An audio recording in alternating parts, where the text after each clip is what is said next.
फर्रुखाबाद में गंगा नदी के जलस्तर में धीरे धीरे ही सही लेकिन लगातार जलस्तर अब एक बार फिर से बढ़ता हुआ नजर आ रहा है।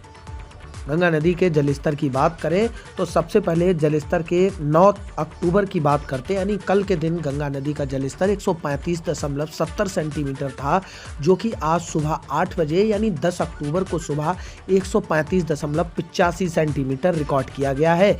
यानी कल से आज तक गंगा नदी का जलस्तर 15 सेंटीमीटर बढ़ता हुआ नजर आ रहा है। गंगा नदी का खतरे का निशान 137.10 सेंटीमीटर होने के बावजूद जिस तरह से जलस्तर बढ़ रहा है उसके हिसाब से अगर देखें तो अभी खतरे के काफ़ी निशान के नीचे गंगा नदी इस समय फर्रुखाबाद में बह रही है। पानी छोड़े जाने की बात करें तो गंगा नदी में आज सुबह 35,302 क्यूसेक पानी कल छोड़ा गया था और आज 31,882 क्यूसेक पानी गंगा नदी में आज छोड़ा गया है। और वहीं रामगंगा नदी की अगर बात करें तो रामगंगा नदी में आज 4,056 क्यूसेक पानी रामगंगा नदी में छोड़ा गया है।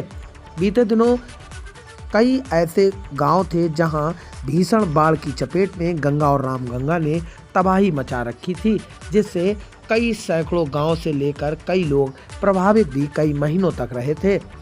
लेकिन हाल फिलहाल के दिनों में गंगा और रामगंगा के घटते जलस्तर ने लोगों को लगातार राहत दे रखी थी। लेकिन इधर 2 या 3 दिन की अगर बात करें तो गंगा नदी का जलस्तर धीरे धीरे ही सही लेकिन लगातार बढ़ता हुआ नजर आ रहा है। कल 135.70 सेंटीमीटर और आज सुबह 135.85 सेंटीमीटर रिकॉर्ड किया गया है। यानी 24 घंटे में गंगा नदी का जलस्तर 15 सेंटीमीटर बढ़ गया है, जिससे कहीं ना कहीं ग्रामीण वासियों की माथे पर एक बार फिर से लकीरें आती हुई और चिंताजनक स्थिति बनती हुई दिखाई दे रही है।